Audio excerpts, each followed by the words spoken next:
Hello, everyone, and welcome to episode 19 of Wellbeing Wednesday, where Louise Thompson and myself, Cynthia Marnie, interview one of the many fantastic women from rural, regional, and remote Australia and tap into their wellbeing wisdom. And we started this right back at the start of lockdown. We're up to week 19, and I'm delighted today to welcome our guest Tiani Cook from the Northern Territory. And we've got with us a group of fantastic participants who are just letting us know where they're from. We've got Gundawindi in Queensland, Sal, Beechworth, Karen, Estelle from Melbourne, Susan Wombalano, which is near Horsham. We've got Sunshine Coast, Terrelgan, Gippsland, Ballandella, Alice Springs. So we're from all over, which is terrific. And Jeanette, hi Jeanette from East Gippsland. And so our format today for people, we've got a few new people on today, so welcome to all of you. And we do have our frequent flyers. But our format today is that we'll interview Tiani, or actually Louise will interview Tiani today, and that will go for probably about 30 minutes or so. We love people asking questions throughout our discussion. So please make sure that if you have a question, put that in the chat box. Or if you just want to keep it a bit more private, just to Tiani, Louise and I, you can put something in the Q&A box. So we really like this to be interactive. Also, what we found is this is a really great community for sharing ideas. So if you've got anything that you think would add to the discussion, ideas or resources, then please do that in the chat box as well. So I'm going to hand over to Louise to introduce Tiani, and we'll get cracking.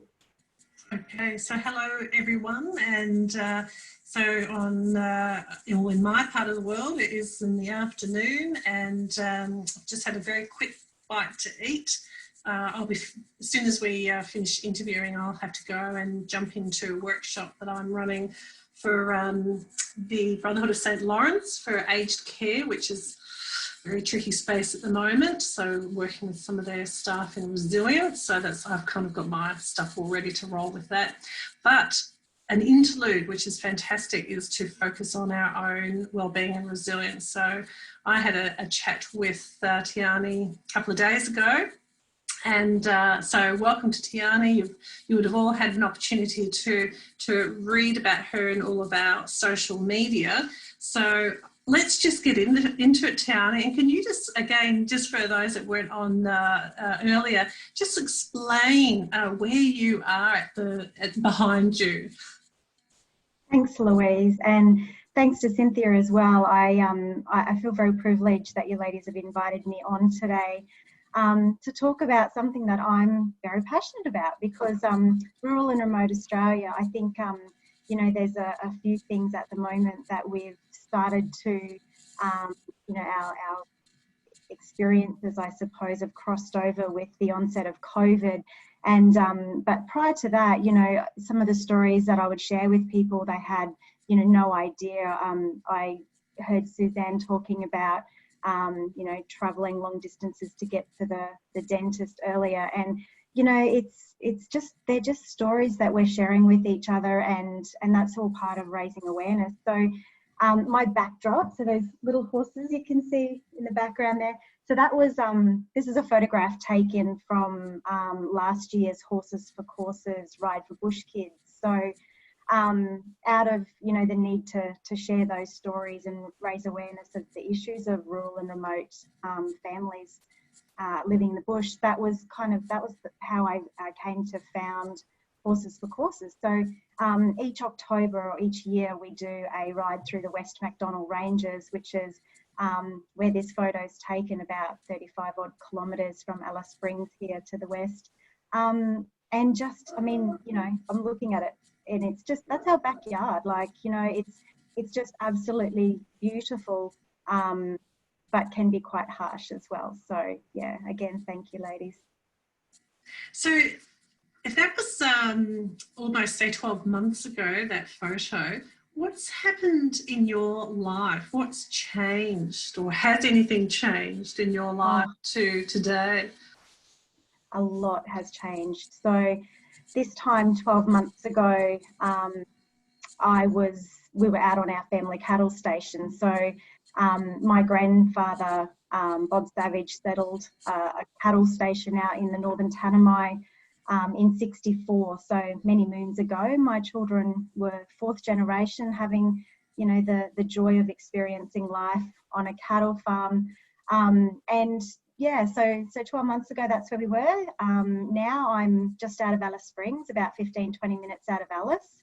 And I think the other day when I chatted with you, Louise, I shared that, you know, moving into Alice Springs after leaving the station was probably, you know, one of the most lonely periods in my life that I had experienced. And, you know, it's strange to think that you can, you know, be living in such a geographically isolated area and yet come to, you know, town and feel, you know, lonely and isolated. But I think that, you know, that stems from the people that we have around us and, you know, those relationships that we create. And then I guess, you know, the lack of that, that's what, you know, where the loneliness comes from. So how did that then impact your health, if it did? How did you know that you're experiencing loneliness? I think coming from a very close-knit family, like I'm very privileged to have quite a close-knit family. And although we lived, you know, 9 hours drive from our closest town, which was Alice Springs. So, you know, I know Alice quite well, love Alice Springs. But yet, you know, we lived 9 hours away. So, you know, there was all those other things that came into play, you know, health, the state of our roads, even being able to get into town. So we had to create a very close working, living, social, you know, everything in our life had to be, I guess, worked on. So that was, you know, it wasn't just go to work and come home. It was life and work and everything kind of meshed in together. So that was, I guess that's kind of where having, you know, come from a very close-knit lifestyle, I think that's where, you know, for me, that's where the loneliness came from. Then, you know, to come to town and, you know, I guess my youngest she's finishing grade 12 this year. So, I mean, when you've got little kids, you do have that little bit of school community, like, you know, with School of the Air and that sort of thing. So you'd come to town for in schools and you'd mix with the other mums. But this was different. You didn't have that other group around you. So yeah, definitely. I guess I would say it affected my mental health. You know, the vibrations were down, but you know, that's life. And I guess that's where, you know, as rural and remote women, we do learn that resilience very early in life. So you kind of just, you know, pick yourself up and dust yourself off and go again. So what would have been, what's the furthest back you can go memory-wise of the wisdom that was imparted from the generations to sort of have resilience? Oh, my goodness. Well, I think probably one of the first things that come to mind is if you don't get back on the horse, it's a bloody long walk home. So get back on, you know, finish the day kind of thing. So I guess it's weighing up, you know, what's the flip side of the coin. If you don't get back on, then yeah, you got a long way to walk. Oh, that's gold. And who shared that with you? My dad. Oh, that's great. Yeah. And so did you always get back up on the horse, or did you ever find yourself through your life? You've got kids and grandchild as well. So have you ever not got back up on the horse? Well, I don't think so. I think, I don't know. I'm trying to think of a time where perhaps it would have been difficult to get back on, but I don't think so. I think, you know, I think that's just something that, you know, we've always we've always done. And, you know, being a mum of 4 and a grandma of 1, it's normally, you know, it is your kids. They're the things that do give you that, I guess, energy and you know, you just keep on going because you know that, you know that the kids are there. So I got married very young. So I was married when I was 19 and had all 4 of my kids by the time I was 27 and a half. So yeah, so I kind of feel That's like why you're a grandmother. I said to Tiani, you can be a grandmother. Yes. So so yeah, so you know, those things that drove me and that I found, you know, my energies through with my kids. Now I'm starting to, you know, look at that with my grandkids, and that's I guess everything that I do, it just you know, it revolves around that and creating those opportunities and you know, futures for our kids in these remote areas.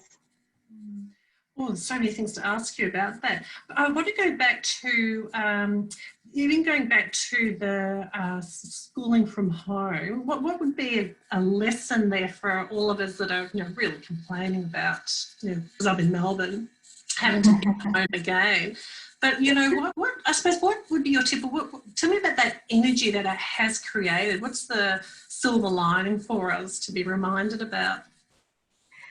That everything comes to an end, I think, is something to remember. And when you're going through it, it feels like it's, you know, it is a lifetime. Like it just is feels like it's such a consuming period of your life. But for me, I look back on it and I actually, and like with a lot of our memories, you know, you look back on things and it's the good things that pop out all the time. But just having, you know, my 4 children in the schoolroom over all those different years, I think, you know, when you are doing School of the Air and that distance education, it is very difficult because you've got all those, you know, those different lines. So, you know, where does mum start and stop? Where does teacher start and stop? And then, of course, you know, you've got to go out and work as well. So then, you know, how does all that, you know, fit together and balance in? Because you know, if you're not working, then you're not, you know, creating a living. And then yeah, so it's just about, I guess, balance and then trying to organize your week so that you're, you know, you've got things that are actually going to work. Like my second eldest is a boy, and he was a very, very hands-on boy when he was younger and in his primary school years, and he was just the most challenging child to to keep motivated in the schoolroom. So, I mean, we just had to get creative. So we'd, you know, go down to the creek and they'd be swimming, and then they'd come out and we'd be drawing, you know, squares in the sand, and how many stones is in this square? And so, you know, you'd learn your different multiplication, math, that kind of thing through different ways. And, you know, if you've got big mob of cattle in this paddock and a big mob of cattle in this paddock, and then, you know, the fence breaks and they all get together, then, you know, what do you have to do? Like, that's adding, you know. Yeah. So I guess it's being creative and trying to think of those things when you're not, I guess, in the emotional turmoil of the moment. Yeah, that's great advice. So also that energy, you know, I've read all these roles that you have. Which role are you playing at the moment that gives you the most energy, which is boosting your resilience and your well-being? Yeah, definitely horses. So, I mean, I've had horses my entire life, and I'm very grateful that I've always had horses in my life, because I feel as though, you know, they are the things that I've always, you know, bounced back to, you know, to raise my vibrations, to create that energy. And it's interesting because when, you know, when you're feeling like you're having a hard day, or, you know, life's a little bit, you're a bit sad, it's really, it is hard to get out and to do something physical, which we all know, you know, helps to raise our vibration. But I realized that sometimes, you know, I wouldn't go for a horse ride, because I'd, you know, try to go for a horse ride nearly every day. So I'd feel, you know, you'd be going through those motions and you'd think, oh, I can't be bothered going for a ride today. And then, you know, that that actually is more detrimental than just going, okay, what do I have to do just to get out and go for a ride? And then, you know, it creates the positive energy. So definitely horses. And I think, you know, that's probably another reason with Horses for Courses why it's such a great platform for us to, you know, to be sharing all these stories and advocating for rural and remote families, you know, based on one of my passions. So I think the other thing for me definitely is family and creating networks around myself with people who are, you know, good, decent people, and, you know, in saying that as well, being a good, decent person for other people. So yeah, definitely those two things. And of course, you know, getting out into the environment and letting Mother Nature do her thing. You mentioned vibrations a few times. Tell me more about that. What are you meaning by vibrations? I think we all go through, I guess, stages of, you know, feeling more effective, you know, in our lives. And I think, you know, it's very much emotional vibrations. So, you know, for me, if I'm feeling a bit low or a bit flat, I kind of look to myself and think, well, you know, what can we do to raise the vibration? And sometimes it's, you know, having a great chat to a close friend or a sister or my mum. Sometimes it might be listening to some, you know, amazing music that makes me feel good. Those sorts of things. Yeah, that's how I raise my vibration. So I wonder then, I love the term, so those who are joining us, I wonder what your vibrations are. What is it that, what would be the question, Tiani? Is it, is it like the signals you give off? If your energy is high, you're helping others. Is it that? Yeah, absolutely. Being of service. And I mean, definitely whatever makes us, you know, feel more as though we're on course with what we would ultimately like to be doing with our life. Right. Yeah. Okay. Got it. That's great. So we'll see if anyone has an example of their own. So Cynthia, just while we're there, any questions for Tiani? Just unmute.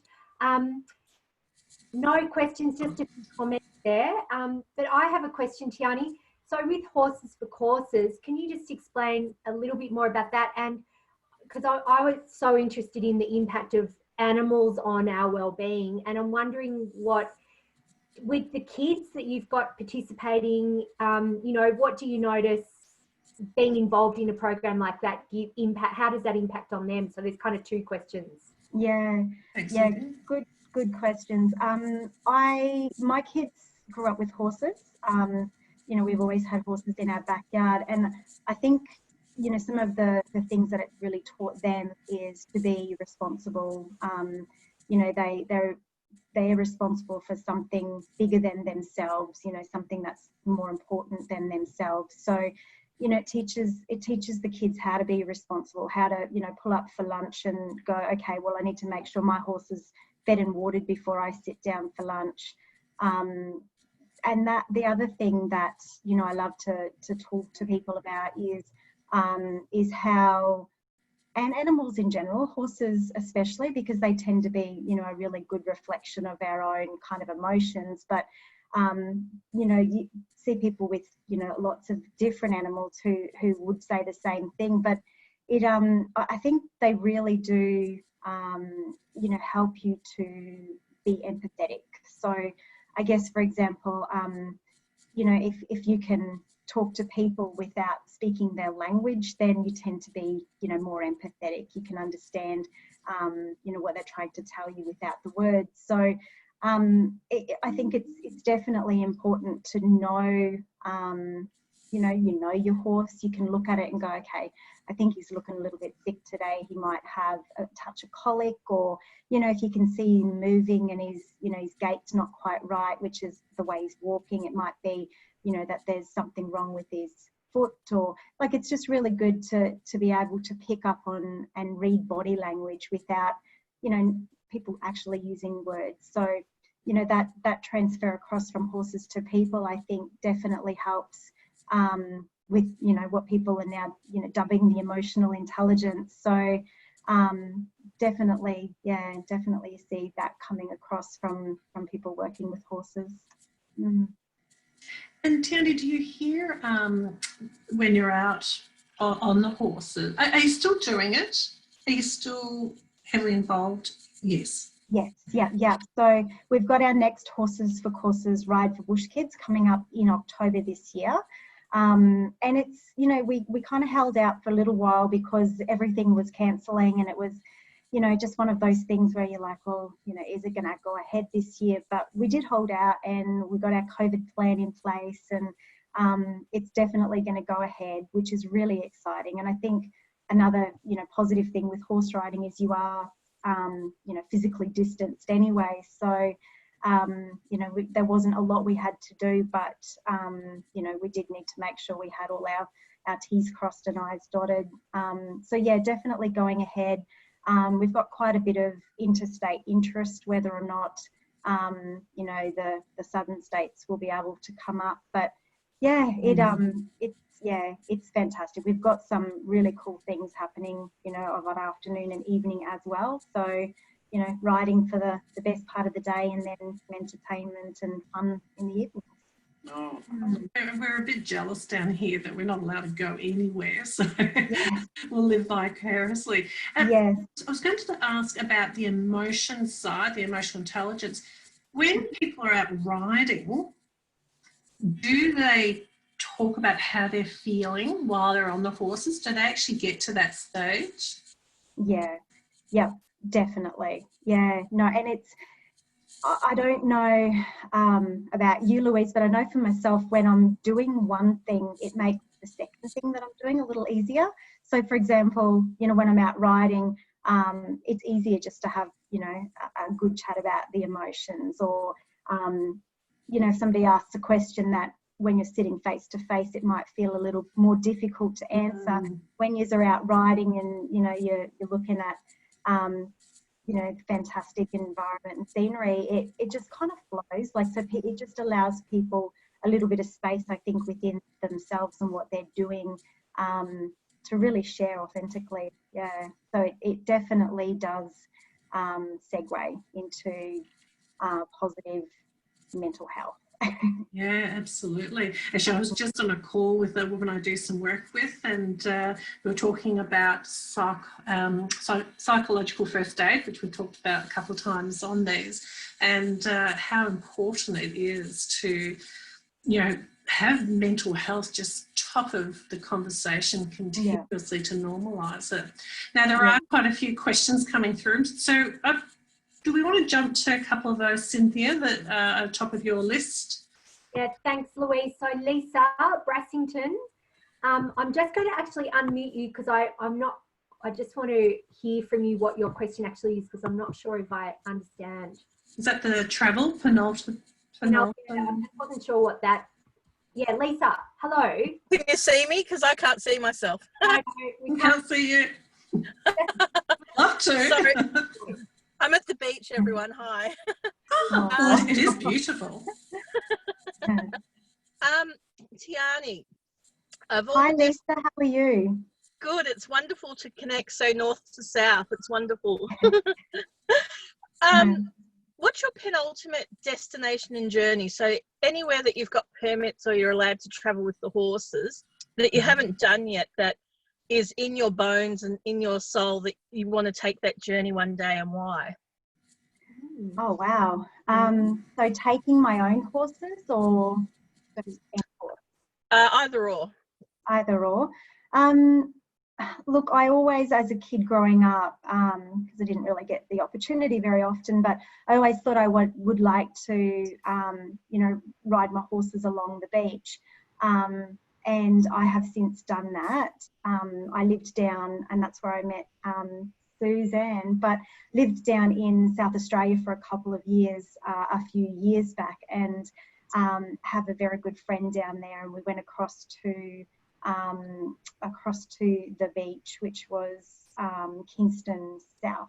So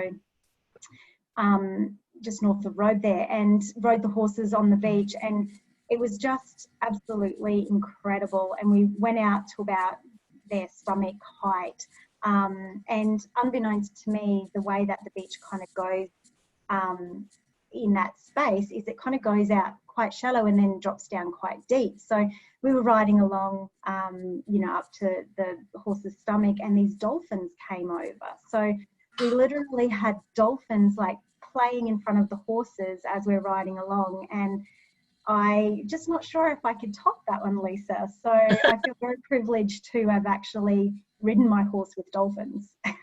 Did they react well to the dolphins? They freaked out at the first kind of breach. Of course, my horses, you know, they'd come from the desert. They didn't even know what the beach was, let alone what these things in the water were. But they settled down quite well, and it was interesting once, and it was almost as if they were like, oh yeah, it's just another animal. So it was just that initial splash that they kind of got a bit freaked out at, and then once they realised it was an animal in the water, they settled down really, you know, surprisingly quickly. That is the most gorgeous. That's just over. You see it. Yeah. How horses and dolphins in the sea at the same time. Oh my God.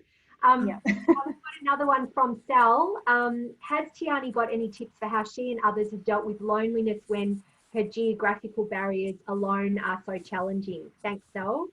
Lovely question. Yeah, good question. Look, it is very difficult. It was very difficult. I think the NBN in very remote areas has really helped incredibly well. So it's only really probably been 5 years or so since we've had fairly good internet, and you know, that's NBN. But prior to that, we were on the interim satellite service. We literally opened it up for about half an hour every evening when everybody would come back from working in the cattle yards or with the cattle during the mustering season. So everyone could, you know, message family and friends and be like, yep, still alive, you know, we're still out here. It's all good, because there was just not enough data. I mean, we'd get to, you know, 2 weeks in and you'd run out, and then you couldn't do internet banking or anything like that. So I think just with, you know, the improvements to NBN and that sort of thing, that has really helped out. And I know, you know, I did a diploma, so I studied once, you know, the internet got better. You know, the kids could actually sit in front of their teachers and have video conference calls, whereas prior to that they couldn't. There's just, I definitely think having really good connectivity is something that does help with that a lot. And I guess getting involved with different things, like, you know, I was the president of the NT, Isolated Children's Parents Association, so, you know, very heavily involved with ICPA. I was on the NRWC, the CRT group for that, so the National Rural Women's Coalition, the Australian Women in Agriculture. I was school chairperson for our school, and I think just kind of making the time, like, you don't find time, I'm very aware of, but I did find that I kind of prioritized that, and I made the time to be part of those groups, and that definitely helped with that feeling of isolation socially. Yeah. Your sleep. Where do you fit sleep in, Tiani, with all those roles? I'm assuming there's no Netflix. No, Netflix was like a swear word in our house. I remember one time I was out mustering all day, and the kids decided they were going to have a day at the house, and I got home that night and they'd watched a couple of, like, 2 videos, and it was all gone for the month, and this is like the 3rd day in, and I was like, oh my God. So I worked out very quickly how to put a ban on the Netflix. but no, I love my sleep. I go to bed quite early, so yeah. And I think I think there is a beauty in not watching TV. I don't watch a lot of TV, so I kind of, you know, like reclaim some time there. So I think social media as well. Are you on that or off that? I am on and off it depending on what happens. I try not to scroll too much because I find it's almost like an autopilot, isn't it? It's like, you know, you start to scroll and then half an hour later it's like, oh crap, I've just lost half an hour. And I don't really get anything out of it. Like, it's not, I don't find it you know, an authentic connection to people. You know, I'm better off getting on the phone and having a yarn on the phone as opposed to just scrolling. But it is something that sometimes I will do, you know, in that autopilot. I guess similar to finding yourself in front of the fridge reaching for chocolate, or you know, you tend to go into these autopilots. So if I can kind of make myself do something else in autopilot, it's a lot better. Great tips there. So Cynthia, a couple of questions I just noticed popping up. Susan, hi Susan. Do you cater for children with disabilities in Horses for Courses, and is there a riding for the disabled group in Alice? Yes, there is a riding for the disabled in Alice Springs.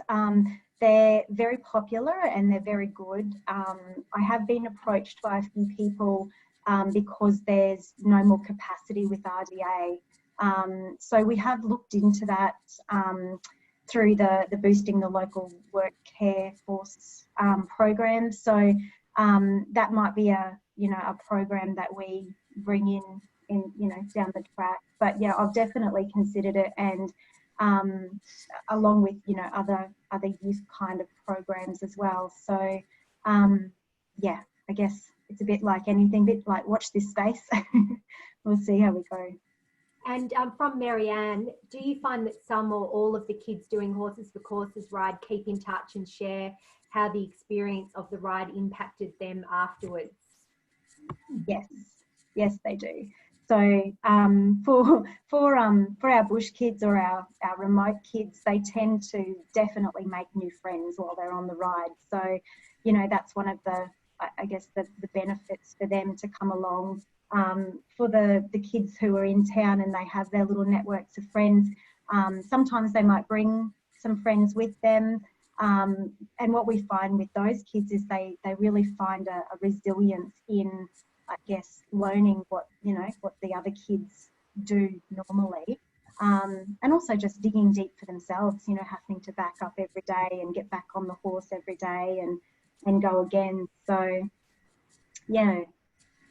That's great. So we've actually heard a few tips, but I'm just wondering, have you got 3 tips for us, Tiani, to share the wisdom for our well-being? Yeah, sure. And I think I've kind of touched on it as we've been talking through. So I guess really discover what you're passionate about, like find what drives you, that thing that you're very passionate about.